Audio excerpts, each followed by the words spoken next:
Aleluia! Quem está feliz aí diz amém. Coisa boa. Abre comigo sua Bíblia aí em Atos capítulo 12. Atos capítulo 12. Prometo que eu não vou ministrar as 2 horas que me deram, tá? Antes da meia-noite, você sai daqui hoje.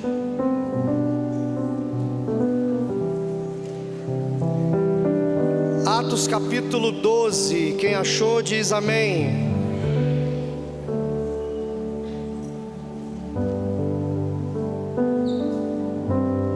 Bom estar na casa do Senhor, bom sentir essa atmosfera, essa presença. Deus está aqui, irmão, Jesus está aqui.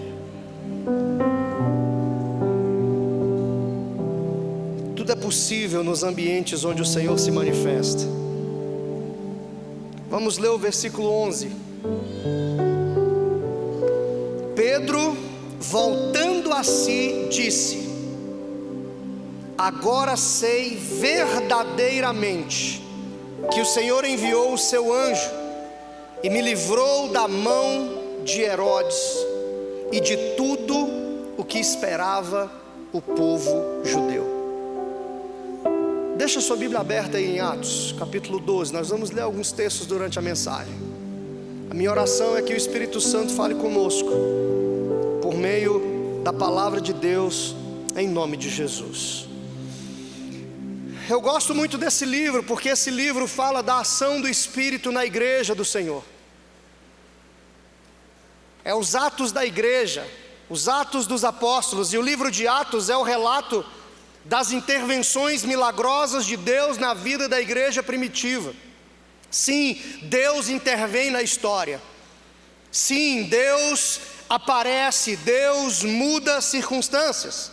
E Atos dos Apóstolos é o primeiro livro da história da igreja cristã. E esse livro não tem conclusão, porque a história da igreja continua a ser escrita, continua a ser contada. Chegou a nossa vez. Fala, chegou a minha vez. Fala para o seu irmão, você é um fazedor de história. Fala para ele, você é um fazedor de história. Eu acredito que daqui a 100 anos falarão de como foi importante o papel da comunidade das nações na transformação de Brasília, do Distrito Federal e do Brasil nesse tempo. Eu creio que contarão a sua história no futuro, contarão, daqui a 50 anos falarão de você, amém ou não amém? Você acredita nisso? Daqui a 100 anos falarão de você, em nome de Jesus. Fala para o seu irmão assim, a sua história vai ser contada. Fala para ele.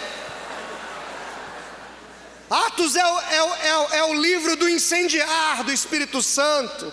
Hoje eu quero falar de algo interessante aqui. Eu quero falar de uma perseguição não só religiosa, mas também política, e da intervenção e livramentos dados por Deus.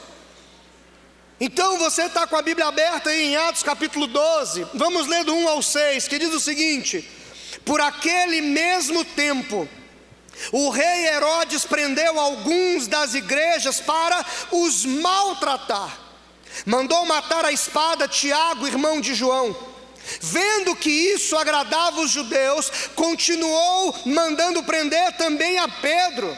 Isso aconteceu nos dias dos pães sem fermentos. Havendo-o prendido, trancou na prisão, entregando a 4 grupos de 4 soldados para que o guardassem, querendo apresentá-lo ao povo judeu depois da Páscoa. Pedro estava na prisão, mas a igreja fazia contínua oração por ele a Deus. E na noite anterior ao dia em que Herodes estava para apresentá-lo, estava Pedro dormindo entre 2 soldados, preso por 2 algemas, e as sentinelas na porta guardavam a prisão. Só até o versículo 6 por enquanto. É importante você entender que os judeus foram um dos principais inimigos do povo de Deus ou do cristianismo, no início do cristianismo. Perseguiram Jesus e o levaram à cruz. Depois quiseram matar seus seguidores. Eles já haviam apedrejado Estevão. encarcerado os apóstolos em prisões por 2 vezes. Atos 4 e 5 fala dessas prisões. Atos 8 fala do apedrejamento de Estevão. Eles viram com bons olhos a morte de Tiago e aguardavam a execução de Pedro. Os judeus viram com bons olhos a morte de Tiago. Então, esse era o contexto. Mas eu creio que Deus é um Deus que jamais perde o controle das situações. E isso tranquiliza o meu coração em dias de tribulação, em dias difíceis. Então Deus está no controle. Deus vê nossas provações, ouve nossas orações e lida com os nossos inimigos. Essa é uma boa palavra para você hoje. Eu quero dizer que Deus não está alheio ao que você passa. Deus ouve as suas orações e Ele lida com os nossos inimigos. Você acredita nisso? Deus lida com os nossos inimigos. Essa é uma boa palavra. Eu quero dizer que Deus vai lidar com os seus inimigos neste ano de 2025, em nome de Jesus. Sabe por quê? Porque os seus inimigos se tornam inimigos de Deus. Quando ele aparece a Saulo de Tarso, ele fala: Saulo, por que você me persegue? Saulo perseguia a igreja, Atos capítulo 9. Saulo perseguia os cristãos, e Jesus fala: por que você me persegue? Ei, queridos, os seus inimigos se tornam inimigos de Deus. Amém ou não amém? A Bíblia diz aqui que por aquele mesmo tempo o rei Herodes, a Bíblia fala de cerca de 4 Herodes na Bíblia. Na verdade 10 Herodes, mas 4 são os mais importantes. Herodes o Grande, que foi o rei da Judéia. Esse foi o rei que mandou matar as crianças de Belém de 2 anos para baixo. Esse rei era megalomaníaco, um cara que fez a esplanada do templo, o cara que reformou muita coisa. Ele se adorava, ele gostava de coisas grandes. Herodes Antipas, também chamado de o tetrarca da Judéia, era filho de Herodes o Grande. Esse foi o Herodes que mandou prender e decapitar João Batista. Tem também o Herodes Agripa I, que é este Herodes aqui de Atos capítulo 12. Foi justamente ele que mandou matar Tiago e prender a Pedro. Tem também Herodes Agripa II. Ele era bisneto de Herodes o Grande, e foi diante desse Herodes que o apóstolo Paulo compareceu. Ele foi o governador que ouviu a defesa de Paulo quando ele estava preso em Cesareia. Eu acredito que Herodes é um inimigo espiritual da igreja, um perseguidor da igreja. Esse Herodes aqui de Atos 12, o Agripa I, neto de Herodes o Grande, que mandou matar as crianças. Aqui a Bíblia fala que este Herodes aqui prendeu Tiago, matou Tiago e mandou prender Pedro. Justo Gonzalez diz em seu livro que enquanto Herodes o Grande, Herodes vivia em constante conflito com os judeus, Herodes Agripa I, este Herodes aqui, sabia conquistar o favor dos líderes e dos principais sacerdotes. Como? Perseguindo a igreja e matando os seus líderes. Esse cara, ele era político.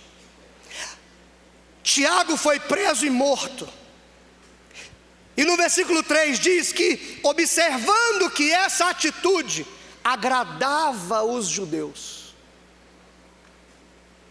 ele prendeu Pedro e guardou para matar depois. A intenção de prender Pedro era por ter aceitação política. A intenção desse julgamento era buscar popularidade, não justiça.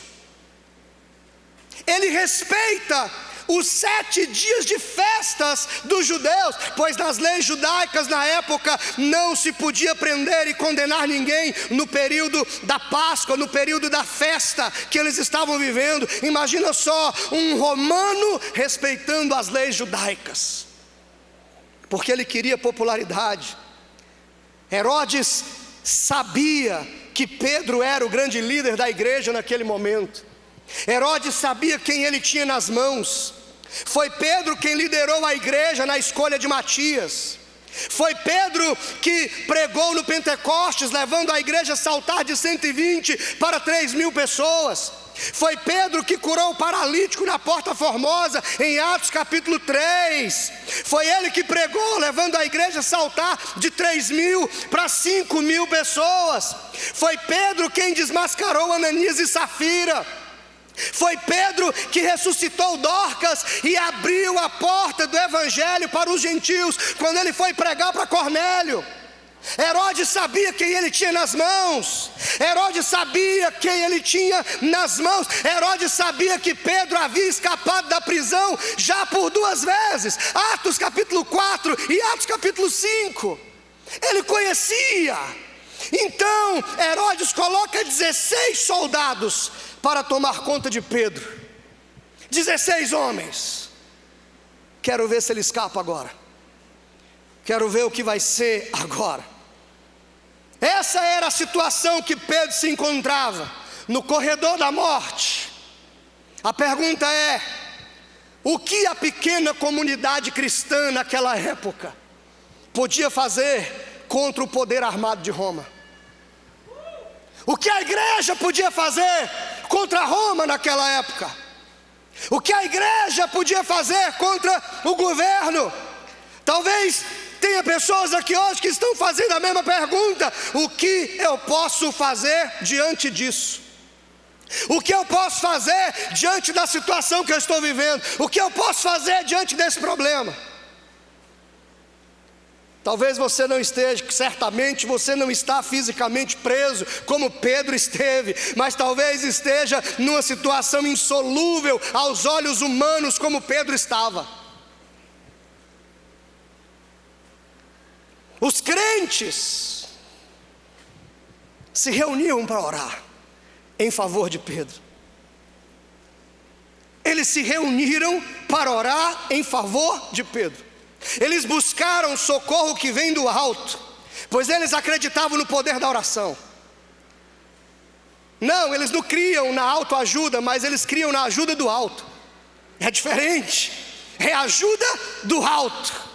Não devemos subestimar o poder de um povo que ora, de uma pessoa que ora, de uma igreja que ora. O que aquela comunidade cristã podia fazer contra Roma, contra a espada?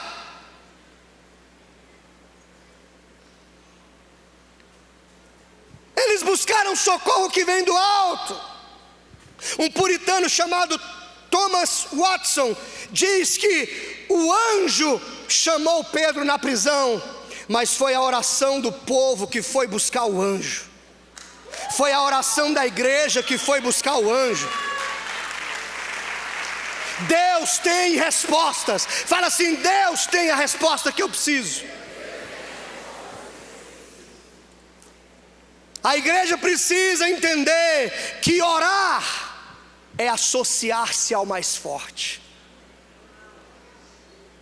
Quando você ora, você se associa ao mais forte. Ei, estou com Deus. Orar é conectar o altar ao trono. Isso é oração. As circunstâncias eram humanamente irreversíveis, mas eles oraram. O problema era insolúvel para os homens, mas eles oraram. Eles não podiam fazer nada na terra, mas buscaram o auxílio do céu. Um povo unido em oração pode mover os céus, abalar o inferno e provocar mudanças na terra. Esse é o poder que a igreja tem.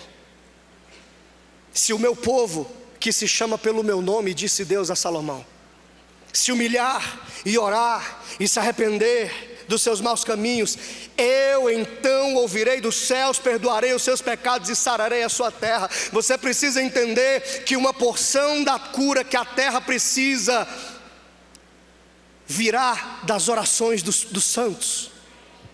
Uma porção da cura que a terra precisa, que o Brasil precisa, que você precisa, vem a partir da oração dos santos, vem a partir da oração da igreja, vem a partir da sua oração. Uma vez que nada é impossível para Deus, nada é impossível para uma igreja que ora. Os crentes oraram por Pedro, oraram quando ele já estava sentenciado à morte. E eu acho que essa é uma boa palavra. Sentenças serão quebradas na sua vida a partir da oração. Sentenças serão quebradas na sua vida quando você se dispuser a orar e orar e orar e orar. Entenda uma coisa, irmãos: não é orar para dar certo, é orar até que dê certo. Sabe por quê? É interessante porque o versículo 12 diz que depois que Pedro saiu da prisão, ele vai para a casa de Maria, mãe de um cara chamado João Marcos, e quando ele bate na porta, a Bíblia fala que eles ainda estavam orando. Eles não oraram dizendo: Senhor, abençoa Pedro, liberta Pedro e foram dormir. Não, eles oraram até verem Pedro liberto daquela prisão. Não é orar para dar certo, é orar até que dê certo. Diga: eu preciso orar até que dê certo.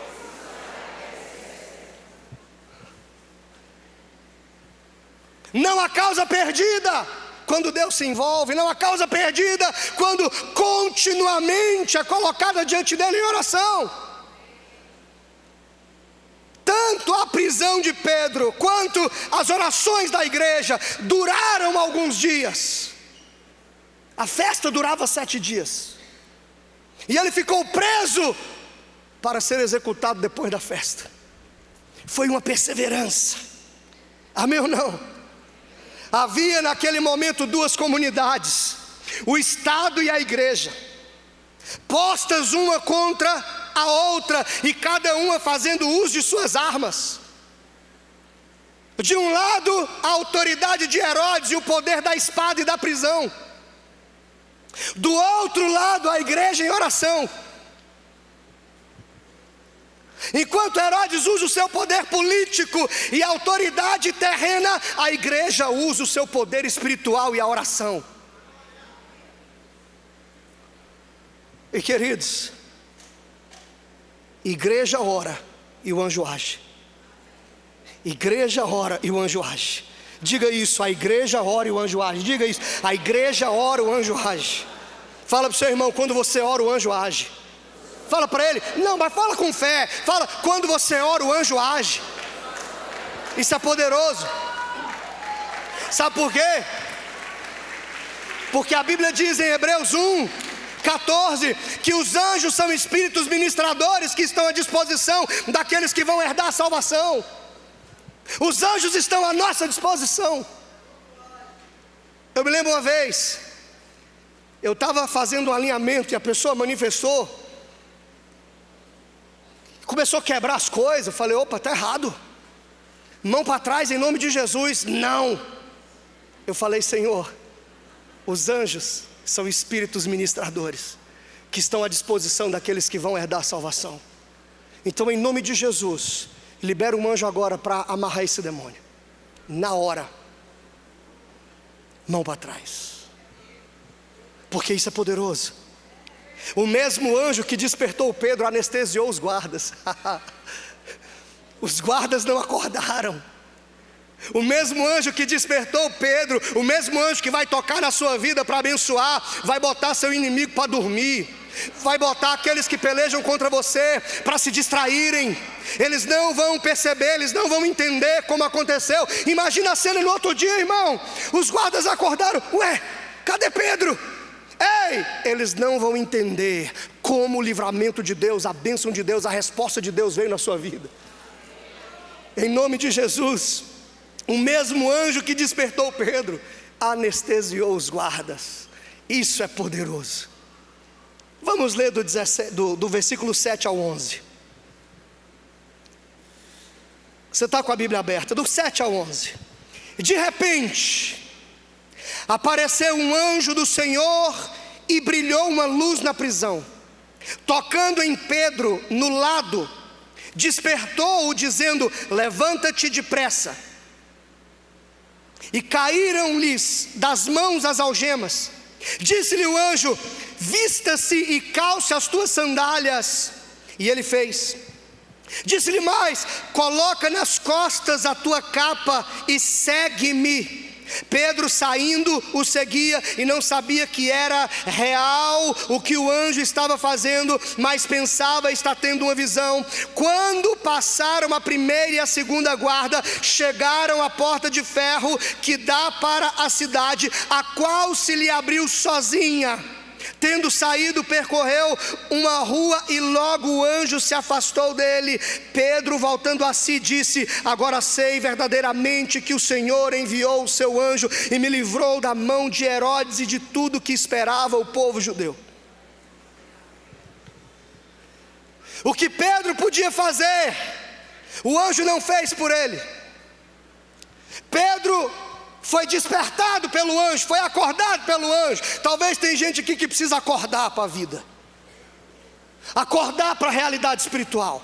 Deus está falando para alguns aqui: desperta, desperta, levante do seu sono espiritual, desperta, em nome de Jesus, porque Deus tem grandes coisas para fazer, mas não faz com gente dormindo. Desperta. O que Pedro podia fazer, o anjo não fez. Ele disse: levanta-te, Pedro, fique de pé, Pedro. Pedro foi participante naquilo que o anjo estava fazendo, naquilo que Deus estava respondendo a partir da oração da igreja.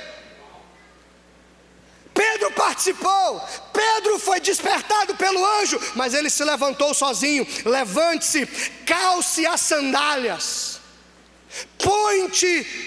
põe a tua capa e me segue. Sabe o que eu entendo? Esteja pronto, esteja preparado. Sabe por quê? Porque eu creio num tempo de visitação.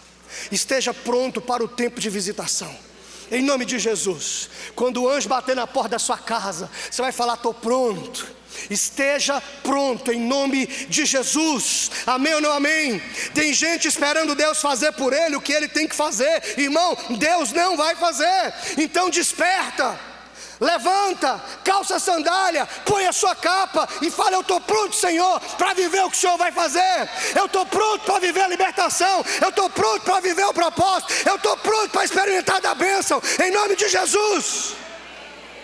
Agora, o que Pedro não podia fazer, o anjo fez por ele. As algemas caíram sozinhas e a porta se abriu sozinha. É uma cooperação de céu com terra. É uma cooperação da sua ação com a resposta de Deus. É uma cooperação, Deus faz com você e não por você. Amém ou não amém? O que você não pode fazer, Deus vai fazer. Algemas caíram, a porta se abriu sozinha. Deus liberta os encarcerados e o impossível aconteceu. O impossível tem que se dobrar diante dele. A Bíblia diz que Pedro não foi morto antes por causa da festa dos pães sem fermentos, por causa da Páscoa. A festa da Páscoa marcou o livramento do povo do cativeiro do Egito. A mesma palavra, a palavra usada por Pedro em Atos 2:11, tem o mesmo sentido da palavra usada para descrever o êxodo. A libertação do povo do Egito. Pedro experimentou um novo êxodo na sua vida, em resposta à oração do povo de Deus. Eu vim aqui profetizar isso sobre você. É um novo êxodo na sua vida, em nome de Jesus. Ei, o que te prende? Ei, o que te limita? Ei, o que faz você pensar que é impossível? Ei, o que faz você pensar que não vai dar certo? O que faz você pensar que Deus não age? O que faz você pensar que os anjos não estão à disposição dos santos da casa de Deus? O que faz você pensar que Deus está alheio à situação do seu povo? O que faz você pensar isso? Eu quero dizer que Deus fez Pedro experimentar um novo êxodo na sua vida. Eu quero profetizar isso sobre você, uma passagem em nome de Jesus. Eu vim aqui essa noite profetizar e declarar algo sobre a sua vida. Olha só o que diz o versículo 7, de repente. Eu vim aqui hoje profetizar um de repente de Deus na sua vida, mas eu quero dizer que os de repentes de Deus na vida dos crentes é gerado em oração. De repente, em nome de Jesus, você acredita nisso? Levante sua mão hoje, eu quero declarar isso sobre você. Você viverá um de repente de Deus nessa causa. Eu não sei, eu estou perdido, está difícil, está ruim, mas de repente algo virou. De repente algo mudou. De repente, sabe o que aconteceu? A Bíblia diz: e brilhou uma luz na prisão. A luz de Deus vai brilhar. A luz do Senhor vai brilhar sobre você. Essa é a palavra que eu vim trazer aqui sobre sua vida. A luz de Deus vai brilhar. Ei, a luz de Deus vai brilhar, te mostrando o caminho, porque lâmpada para os meus pés é a tua palavra e luz para o meu caminho. A luz de Deus vai brilhar, te mostrando a saída. A luz brilhou na cela onde Pedro estava preso e sentenciado. Sentenças vão cair aqui essa noite, porque a luz de Deus está brilhando sobre você. Você vai ver a saída, você vai enxergar a resposta, você vai ter a direção que você precisa, porque a luz de Deus vai brilhar. Isso vai trazer clareza nas suas decisões, isso vai trazer clareza nas suas escolhas, naquilo que você tem que fazer. Amém ou não amém? Você acredita nisso? Eu quero profetizar esse de repente, e a luz brilhou, em nome de Jesus. Então fique de pé hoje.